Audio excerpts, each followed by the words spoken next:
नौशर फिरोज़ जी अदालत जतोई भाइरनि ते पुलिस मथां हमले केस में फ़र्द जुर्म लागू करे छॾियो। NPP सरबराह गुलाम मुर्तज़ा जतोई ऐं मसरूर जतोई अदालत में पेश थिया। एडिशनल सेशन जज राजा हबीब जी अदालत जतोई भाइरनि ते फ़र्द जुर्म लागू करे छॾियो। हीअ अहम ख़बर आहे जेका असां शेयर कर रहे आहियूं त नौशर फिरोज़ जी अदालत जतोई भाइरनि ते पुलिस मथां हमले केस में फ़र्द जुर्म लागू करे छॾियो। NPP सरबराह गुलाम मुर्तज़ा जतोई ऐं मसरूर जतोई अदालत में पेश थिया। एडिशनल सेशन जज राजा हबीब जी अदालत जतोई भाइरनि ते फ़र्द जुर्म लागू करे छॾियो। हीअ अहम ख़बर आहे जेका असां शेयर कर रहे आहियूं त नौशर फिरोज़ जी अदालत जतोई भाइरनि ते पुलिस मथां हमले केस में फ़र्द जुर्म लागू करे छॾियो। NPP सरबराह गुलाम मुर्तज़ा जतोई ऐं मसरूर जतोई अदालत में पेश थिया।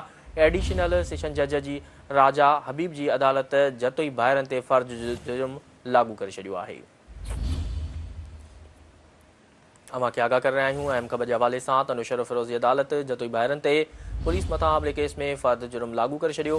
NPP सरबराह गुलाम मुर्तज़ा जतोई ऐं मसरूर जतोई अदालत में पेश थिया। एडिशनल सेशन जज राजा हबीब जी अदालत जतोई भाइरनि ते फ़र्द जुर्म लागू करे छॾियो।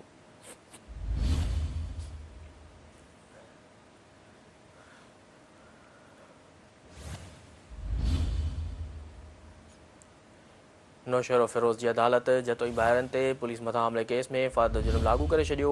NPP सरबराह गुलाम मुर्तज़ा जतोई ऐं मसरूर जतोई अदालत में पेश थिया।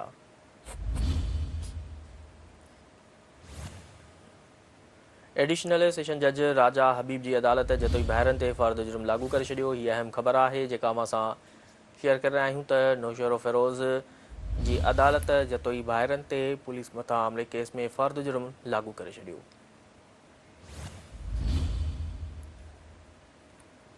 NPP सरबराह गुलाम मुर्तज़ा जतोई ऐं मसरूर जतोई अदालत में पेश थिया। एडिशनल सेशन जज राजा हबीब जी अदालत जतोई भाइरनि ते फ़र्द जुर्म लागू करे छॾियो।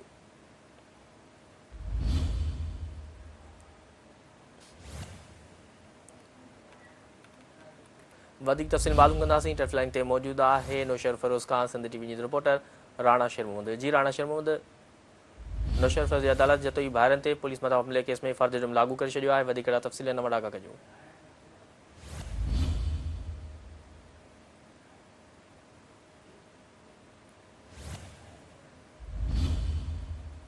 जी नाज़रीन, हिकु दफ़ो ॿीहर मां आगाह कर रहे आहियूं त नौशर फिरोज़ जी अदालत जतोई भाइरनि ते पुलिस मथां हमले केस में फ़र्द जुर्म लागू करे छॾियो।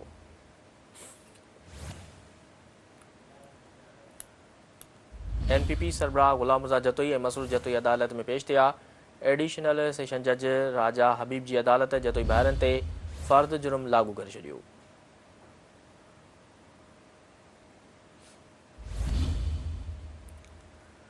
नौशर फिरोज़ जी अदालत जतोई भाइरनि ते पुलिस मथां हमले केस में फ़र्द जुर्म लागू करे छॾियो। NPP सरबराह गुलाम मुर्तज़ा जतोई ऐं मसरूर जतोई अदालत में पेश थिया।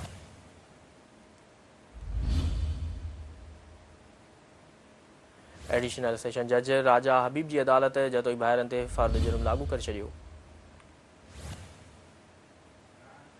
वधीक तफ़सील मालूम कंदासीं। टेलीफोन ते मौजूदु आहे नौशर फिरोज़ खान, सिंध TV जी रिपोर्टर राणा शेर मोहम्मद। जी राणा शेर मोहम्मद, नौशर फिरोज़ जी अदालत जतोई भाइरनि ते पुलिस मथां हमले केस में फ़र्द जुर्म लागू करे छॾियो। वधीक तफ़सील हिन वटि आगाह कजो। जी बिल्कुल, नौशर फिरोज़ जे सेशन एडिशनल सेशन कोर्ट में GDA जे अॻवान मुर्तज़ा जतोई ऐं मसरूर जतोई मथां जेको मोहब्बत थाणे में दाख़िल केस हुयो जंहिंमें पुलिस ते हमले जो इल्ज़ाम हुयो उनमें फ़र्द जुर्म लागू कई वई आहे।